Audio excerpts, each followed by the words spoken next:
Ya, kalau buat saya itu ada tiga hal kunci. Pertama Ya, adalah lapangan pekerjaan. ya, Jadi kan saya cerita mengenai industri, ya, tapi ya, untuk masyarakat Jabar yang penting turunan daripada kata kunci industri tentu buat masyarakat adalah lapangan pekerjaan, ya kan? ya, Jadi itu saya kira nomor satu. Nomor ya, dua itu adalah pendidikan terkait dengan lapangan pekerjaan itu. Mau ya, secara akademis atau vokasional, tapi yang penting perlu adanya eh, apa link dan match di antara ya, lapangan pekerjaan yang akan harus diadakan dan juga apa pekerja teknisi buruh yang kerja ya, yang menempati lapangan pekerjaan tersebut kan perlu ada link dan match dari segi pendidikan itu juga penting ya, ya jadi SDM-nya ya. penting juga. Yang ketiga buat saya adalah kita juga perlu memperkuat hubungan di antara industri yang besar dengan UKM.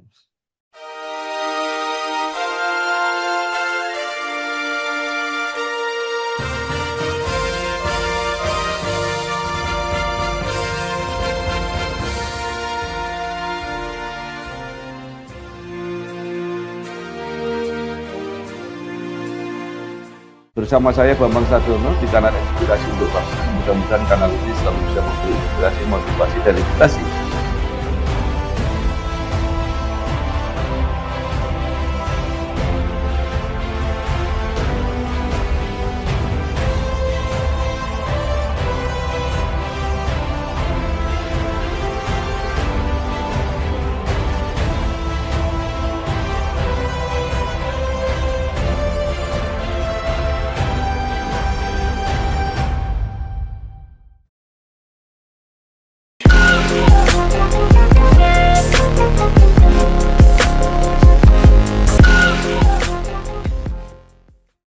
Assalamualaikum warahmatullahi wabarakatuh. Bersama saya Bambang Sadiono di kanal Inspirasi untuk Bangsa. Mudah-mudahan kanal ini selalu bisa memberi inspirasi, motivasi, dan edukasi. Kami sedang mempersiapkan beberapa video wawancara untuk ikut memantau pilkada serentak, termasuk pemilihan gubernur dan wakil gubernur Jawa Barat, periode 2024-2029. Saat ini saya sudah bersama dengan salah seorang tokoh yang sangat luar biasa, yaitu Bapak Dr. Engineering Haji Ilham Akbar Habibi, Diplom Engineering MBA. Beliau dikenal sebagai ilmuwan dan pengusaha. Apa kabar Pak Ilham? Alhamdulillah sehat-sehat saja Pak, terima kasih. Baik. Pak Ilham Habibie lahir di Jerman Barat 16 Mei 1963, Ya. menyelesaikan pendidikan S1 Insinyur hingga doktor dalam teknik penerbangan di Universitas Teknik Munchen, Jerman Barat. Pernah bekerja di banyak PT, nanti bisa diceritakan sendiri Ya. oleh Pak Ilham, Ya. dan pernah memimpin Presidium ICMI, Ya. juga Ikatan Saudagar Muslim Indonesia.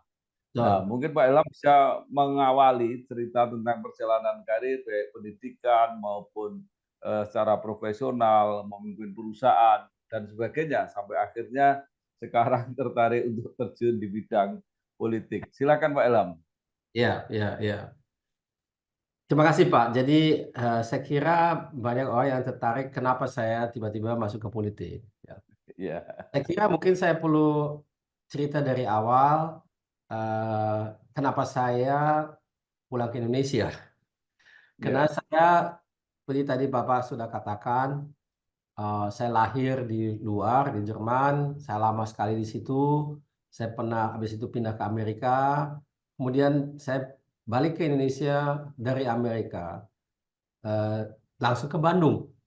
Karena waktu ya, itu saya sudah kerja di PT IPTN. Waktu itu namanya masih IPTN. Sekarang kan namanya ya, Dirgantara Indonesia.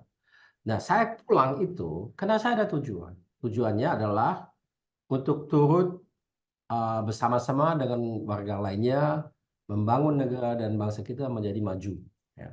Maju ya dengan cara yang saya mengerti yaitu adalah bekerja di industri dan juga membuat produk atau uh, menggunakan teknologi dan sebagainya. Karena uh, kepercayaan banyak orang termasuk saya adalah sebuah negara dan bangsa hanya bisa maju kalau yang punya industri yang kuat. Dan itu harus mengandung teknologi yang canggih atau juga tidak canggih, sehingga juga tepat guna. Tapi yang penting kita tidak bisa abaikan teknologi. Kemudian itu memerlukan SDM yang kuat juga, yang sesuai apa yang diperlukan oleh industri tersebut. Jadi industri itu sekaligus kalau kita sebagai negara bangsa telah berada dalam proses atau bahkan melalui proses tersebut, proses industrialisasi, maka sektor-sektor lainnya seperti pertanian atau perkebunan, perikanan, pariwisata, jasa dan yang lain akan mendapatkan manfaatnya oleh SDM unggul yang telah mengubah mindsetnya melalui proses industrialisasi tersebut. Nah, itu tujuan saya dari awal. Gitu. Saya bekerja pernah di IPTN, jadi pernah di BUMN, saya pernah ngajar juga sekali secara paralel di ITB. Saya juga menjadi pengusaha dan tujuan itu ya tetap sama. Jadi saya juga selalu bekerja di bidang dan juga dengan maksud dan tujuan untuk berbuat sesuatu untuk negara dan bangsa ini melalui pendekatan yang tadi saya gambarkan, industri, teknologi, pendidikan terkait dengan industri dan teknologi tersebut. Nah, sekarang sebetulnya saya tetap di arahnya sama tetap, tapi mungkin jalurnya berbeda. Dulu di bisnis, pernah di akademia, saya juga aktif berbagai organisasi yang juga nggak jauh-jauh beda dari segi tujuan visi misinya kayak ISMI. ISMI kan organisasi keislaman di mana kita juga mencari keseimbangan di antara imtak, iman dan takwa, dan iptek, ilmu pengetahuan dan teknologi. Jadi memang itu khasnya ISMI di situ. ISMI itu Ikatan Saudara Muslim se-Indonesia. Saya juga saya penggagas daripada organisasi itu. Pendiri adalah NU, Muhammadiyah, MUI, dan ISMI sekali lagi. Kita punya pendekatan selalu menggunakan teknologi, inovasi, dan menjadi industri. Jadi itu menjadi program inti daripada ISMI. Jadi Bapak bisa melihat saya konsekuen dengan saya punya pendekatan. Jadi kalau saya sekarang berubah menjadi menjadi orang yang aktif di dunia politik, saya selalu katakan saya ini politisi dengan tujuan. Tujuan saya sama. Nah, itu juga sebetulnya memberikan alasan mengapa Jawa Barat. Karena Jawa Barat ini kebetulan mempunyai lebih dari 50% daripada industri Indonesia ada di Jawa Barat. Dan dari segi pendidikan, kita urut saja ada UI, ITB, IPB, Pajajaran, Universitas Telkom, Parahyangan, dan lain-lain itu semuanya ada di Jawa Barat. Jadi dari segi universitas juga sangat lengkap. Kalau kita lihat di tingkat sekolah vokasional SMK, paling banyak se-Indonesia adalah di Jawa Barat.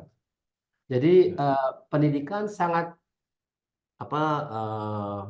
paralel berada dalam posisi yang kuat di Jawa Barat.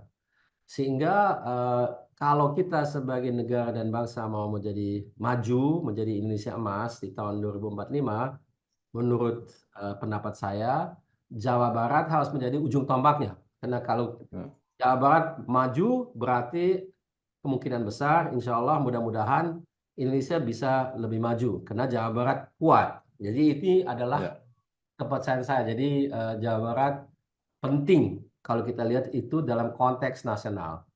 Secara pribadi, seperti tadi saya sudah sampaikan, saya waktu kembali dari luar negeri ke Indonesia, saya di Jawa Barat dulu, di Bandung.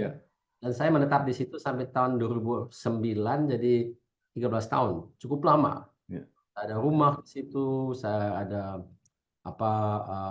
banyak saudara, orang tua saya, mereka berkenalan di Bandung, menikah di Bandung, orang tua masing-masing juga menetap di Bandung, atau mereka sudah wafat tentunya semuanya. Tapi saya banyak om tante di Bandung, saya pernah kerja di Bandung, pernah ngajar di Bandung, banyak pengalaman network teman di situ. Saya punya bisnis di Jawa Barat, ya bagaimana ya. Jadi buat saya ini sudah kayak saya sangat familiar lah dengan Jawa Barat, biarpun saya mengakui masih banyak hal yang saya harus belajar tentunya ya. Saya tidak klaim bahwa saya sudah tahu semuanya ya, tidak mungkin. Tapi saya kira saya melihat saya secara emosional saya punya attachment yang cukup tinggi dengan Jawa. Ya.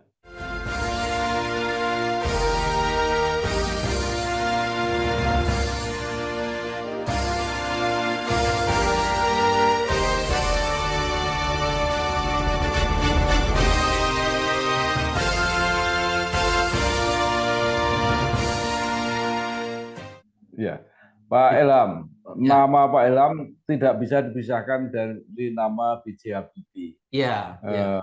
Apa ini maknanya untuk Pak Ilham, nama besar Habibie? Ya, saya kira biasanya saya menjawab pertanyaan ini dengan ada kemudahan, terus ada yang sebetulnya memberatkan. Yang kemudahan itu adalah kalau saya misalnya diberi peluang gitu ya, mungkin lebih mudah untuk saya diberi peluang. Ya. Ya, Mereka dengan nama itu kadang-kadang orang memberi peluang lebih mudah misalnya ya kalau mau berkenalan ya, ya, atau mendapatkan informasi atau apa atau mengajak diskusi. Eh, dan tapi di lain pihak ada ekspektasi. Jadi kalau kita ya, tidak memenuhi ekspektasi itu atau ekspektasi itu sendiri juga bisa menjadi beban ya karena mereka ya, orang yang tahu saya anak dari Pak B.J. Habibie, mereka tentunya ada ekspektasi terhadap diri saya, mestinya oh kalau ini anaknya Pak Habibie mestinya kayak gini kayak gitu ya. Jadi itu terkadang dengan orangnya ada orang yang mungkin dia menderita karena ekspektasi tersebut menjadi beban, ada yang tidak. Saya kira tapi pada prinsipnya dua itu. Jadi ada kemudahan, ya, ada yang memberatkan gitu ya. ya. Ya. Baik, eh, Pak Ilham masuk ke apa dunia politik praktis dan saya membaca, melihat wawancara-wawancara, Pak Ilham sudah bertekad betul menetapkan hati. Cuma Ya. pertanyaannya ini asal mulanya seperti apa, Pak Ilham? Siapa Ya. yang mulai? Ya sebenarnya begini Pak, ceritanya adalah Ya, saya diskusi dengan teman dan saudara di kantor saya. Kemudian karena tiap berapa tahun pasti kita diskusi mengenai politik lebih ya, intensif, tiap kali ada pergantian pemerintah. Jadi dalam hal ini, kali ini mereka menyarankan ke saya di luar perkiraan saya bahwasanya tidak ada salahnya kalau saya mencoba mencalonkan diri sebagai gubernur. Nah, saya ya, bilang, wah ini di luar eh, apa pemikiran saya semula. Saya nggak pernah punya rencana seperti itu. Tapi kali ini saya memberi izin kepada mereka untuk mencari tahu dulu bagaimana reaksi daripada partai politik kalau ide seperti ini diajukan ya, kepada mereka. Jadi dimulainya dengan gerakan daripada teman dan saudara saya ini. Kemudian yang mengejutkan sekali adalah dari beberapa partai, ya terutama dari Nasdem, ada ya, eh, ditanggapi dengan sangat intensif dan sangat cepat, gitu ya. Jadi ya, saya ini ketemu dengan dari saya pertama kali ketemu ketua DPW Nasdem di Jawa Barat sampai dengan saya peroleh surat rekomendasi dari ketua DPP atau ketua umum partai di Jakarta ya. itu kurang dari 2 minggu.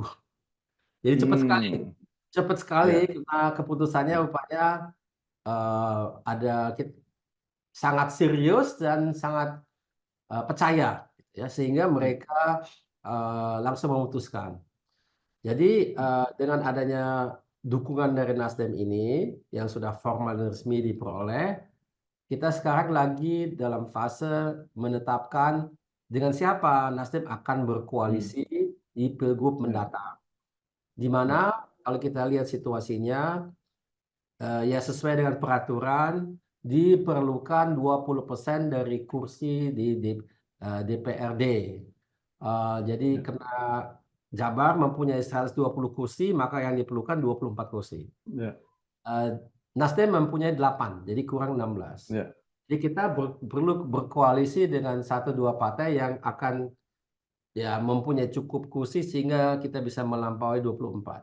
Saat ini kita banyak sekali diskusi dan sangat, sangat intensif dan sudah ada kesepakatan bersama secara tertulis dengan PKS. Dan kalau PKS Hmm, itu mempunyai 19 kursi di DPRD Jawa Barat. ya. Nah, itu kalau kita hitung ya lebih dari 24, sehingga Ya. jika kita sudah bisa memfinalkan kesepakatan dengan PKS, maka duet Nasdem PKS adalah koalisi intinya. Tentu masih terbuka kemungkinan untuk partai lain untuk Ya. gabung jika memang ada yang berkendak. Tapi untuk memenuhi persyaratan mutlak mempunyai lebih dari Ya. 20% kursi mendukung sudah terpenuhi dengan adanya koalisi Nasdem dan PKS.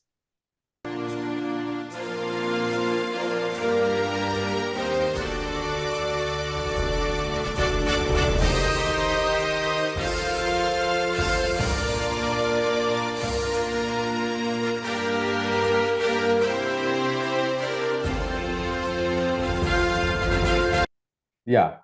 Eh, apakah benar bahwa Pak Ilham juga bersedia kalau jadi wakil gubernur? Karena saya pernah menonton pernyataan itu seakan-akan memberi kesan Pak Ilham jadi gubernur oke, jadi wakil juga bisa.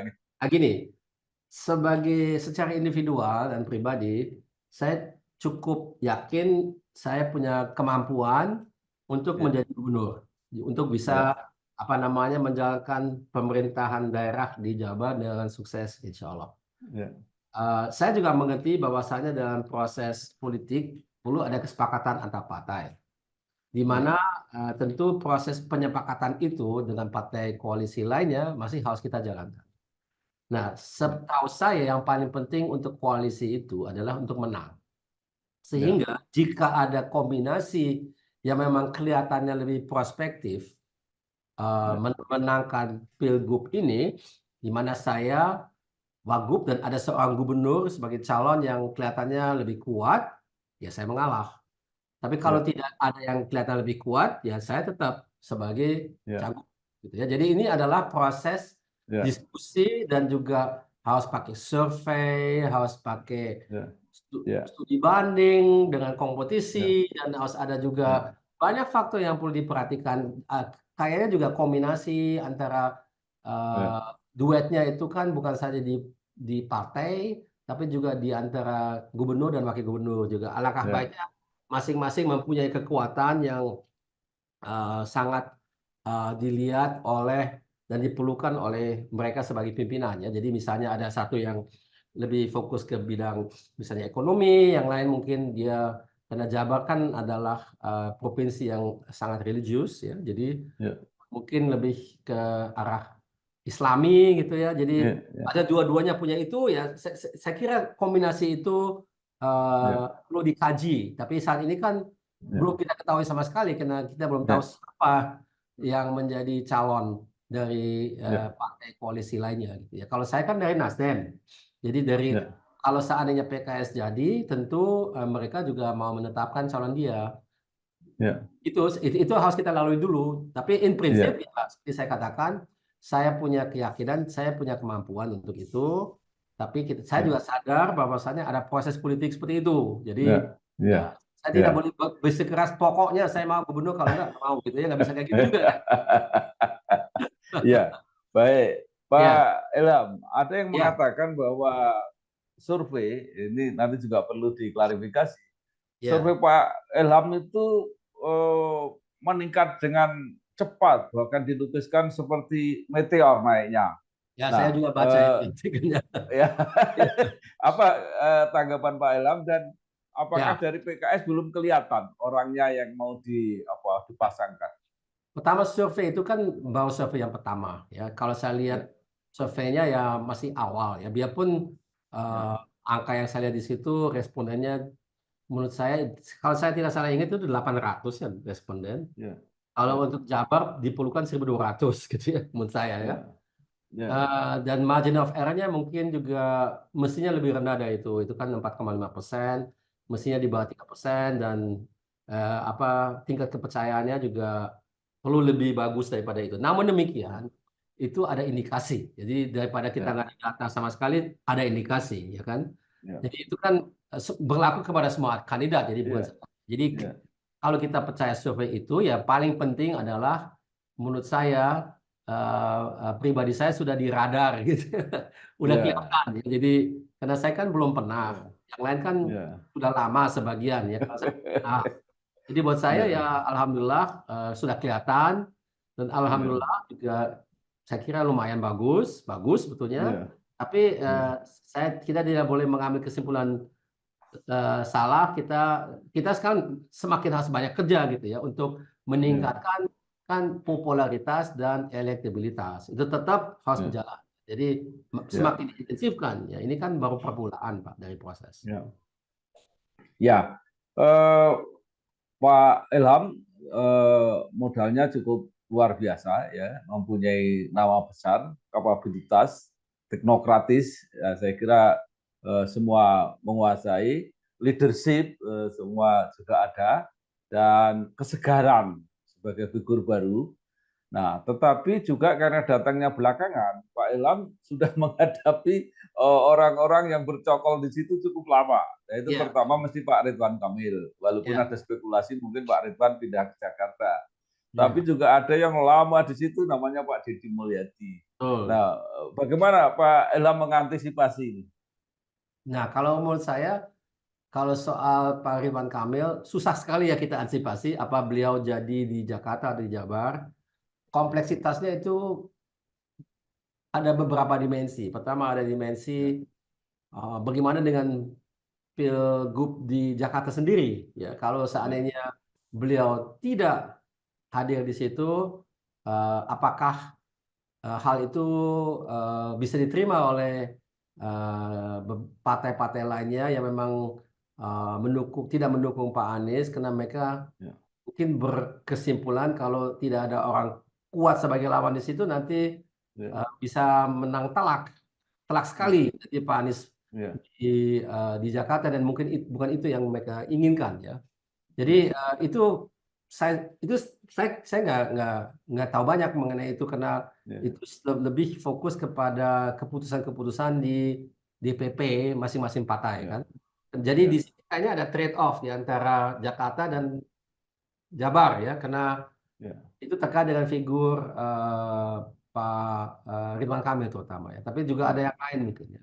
Saya pernah baca Ya. juga itu mungkin saya nggak tahu apa itu benar atau tidak. Ada pemikiran dari satu partai untuk mengusung Sandiaga Uno sebagai cagup di Jabar gitu ya. Apakah Ya. Ya. demikian atau tidak? Ya saya tidak tahu. Tapi kelihatan di sini kenapa Sandiaga Uno kan juga pernah Wagub di Ya. Jakarta. Jadi kelihatan ini ada Ya. dinamika antar DKI dan Ya. Jakarta maaf DKJ dan Jabar yang membuat meningkatkan kompleksitas daripada kedua pilgub tersebut. Ya. Dan Ya. selain dari itu juga ya seperti Bapak tadi sudah katakan ada Ya. beberapa orang yang terutama Pak Deddy Mulyadi yang memang sudah lama Ya. Pak beliau kan pernah mencoba menjadi gubernur di tahun 2019 waktu itu ya. Ya. Dan saya kira beliau akan coba lagi. Tapi saat ini kan selain dari Nasdem belum ada yang secara resmi sudah mengusung seorang kandidat. Mereka masih dalam modus Ya. apa namanya mungkin mencoba beberapa alternatif atau belum Ya. menetapkan calon tetapnya karena mereka masih mau negosiasi. Ya itu saya juga tidak tahu Ya. ya. Bisa Ya. dua-duanya. Ya. Baik. Pak Ilham sudah pasti dicalonkan oleh Nasdem. Betul. Kemudian PKS juga sudah jalan Alat untuk mendukung. OTW, Nah, OTW. OTW. Tetapi Pak Ilham juga masih mengharapkan partai-partai lain. Artinya kalau bergabung juga oke. Nah, sekarang pertanyaannya apa yang Bapak akan lakukan sehingga partai-partai ini tertarik untuk mendukung Pak Ilham?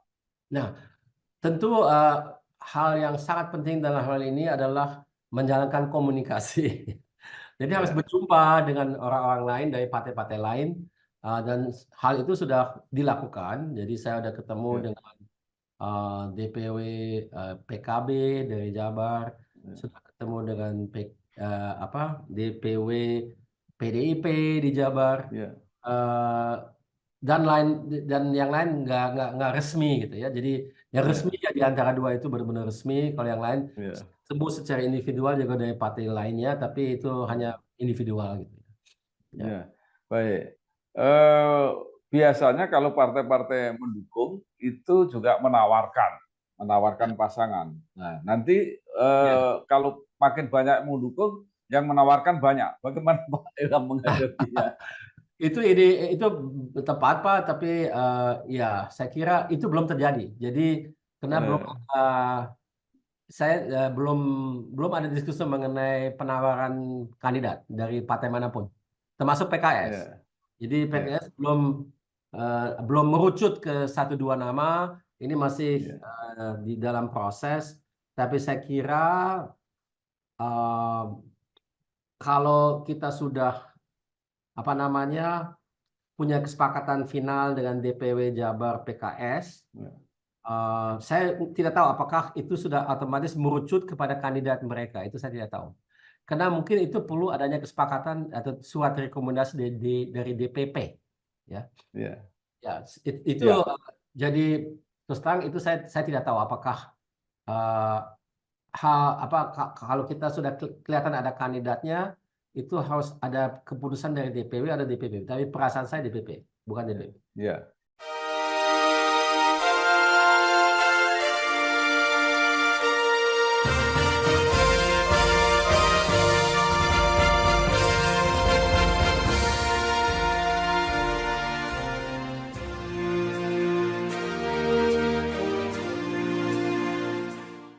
Baik, kalau dukungan partai cukup, pasangan sudah ada, nanti diusulkan, babak berikutnya adalah meraih simpati atau dukungan pemilih. Nah, Betul. sekarang pertanyaannya apa yang Pak Ilham tawarkan kepada warga Jawa Barat supaya Ya. mendukung dan memilih Pak Ilham? Ya, kalau buat saya itu ada tiga hal kunci. Pertama Ya, adalah lapangan pekerjaan. ya, Jadi kan saya cerita mengenai industri, ya, tapi ya, untuk masyarakat Jabar yang penting turunan daripada kata kunci industri tentu buat masyarakat adalah lapangan pekerjaan, ya kan? ya, Jadi itu saya kira nomor satu. Nomor ya, dua itu adalah pendidikan terkait dengan lapangan pekerjaan itu. Mau secara akademis atau vokasional, tapi yang penting perlu adanya eh, link dan match di antara ya, lapangan pekerjaan yang akan harus diadakan dan juga pekerja teknisi buruh yang kerja ya, yang menempati lapangan pekerjaan tersebut kan perlu ada link dan match dari segi pendidikan itu juga penting ya, ya. Jadi SDM-nya ya, penting juga. Yang ketiga buat saya adalah kita juga perlu memperkuat hubungan di antara industri yang besar dengan UKM. Sehingga UKM di Jabar ya juga banyak sekali ada, dia bisa menjadi ekosistemnya industri yang lebih kuat, entah sebagai supplier atau bahkan menjadi partner atau dia ada bagian-bagian tertentu di mana dia mungkin mempunyai satu niche tertentu di mana sebetulnya tidak ada industri besar, tapi dia sebagai industri menengah misalnya sudah bisa menjadi kuat paling tidak secara nasional bahkan mungkin secara internasional. Tapi itu adalah mungkin belakangan ya. Tapi yang jelas UKM itu perlu diperkuat hubungannya dengan industri sehingga dia juga bisa berkembang. ya. Ya, tiga itu. Baik, ya kembali ke jaringan.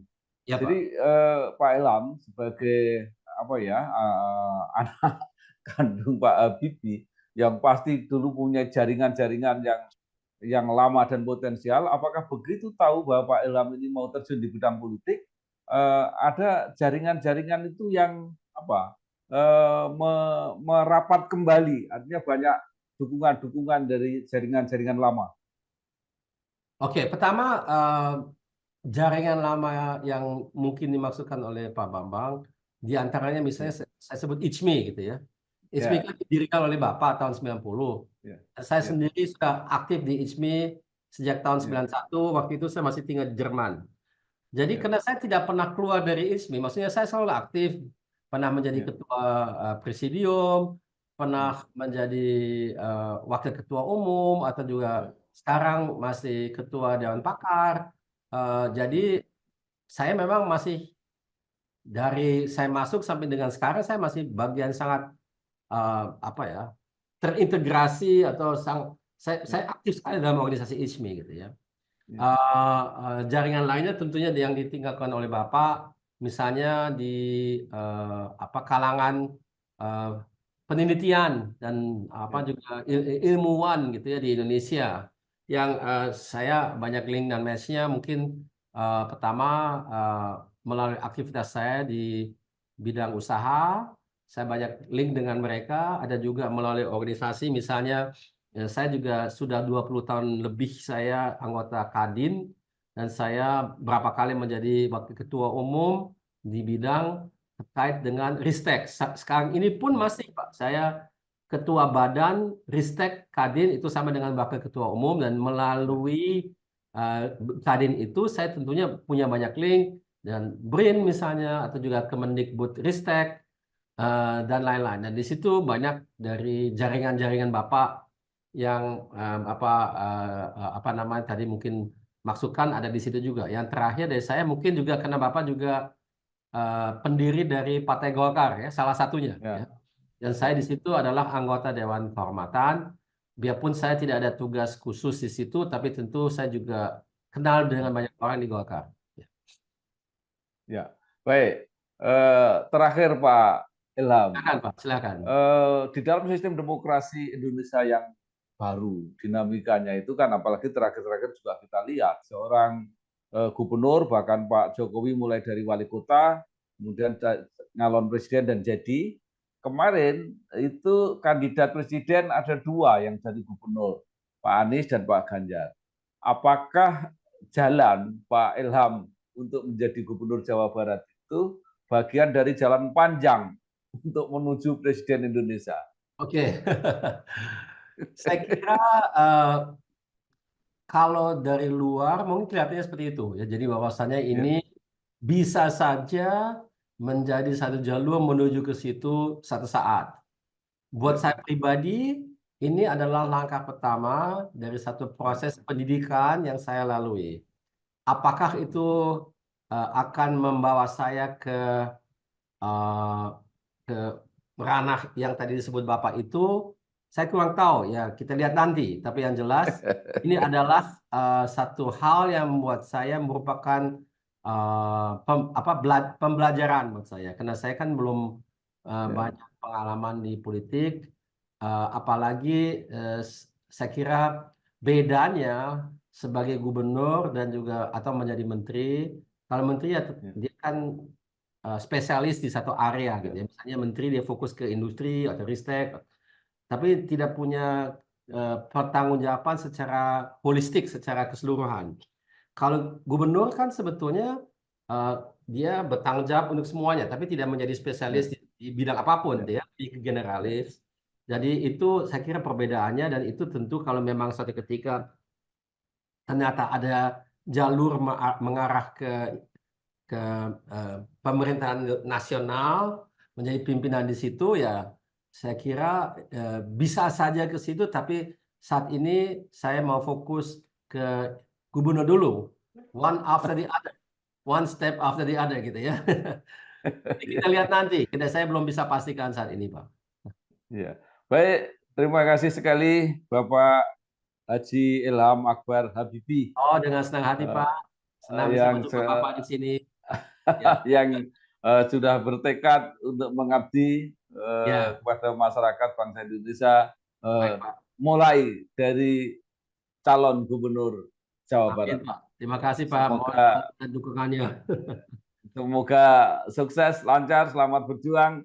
Wassalamualaikum warahmatullahi wabarakatuh. Waalaikumsalam, terima kasih.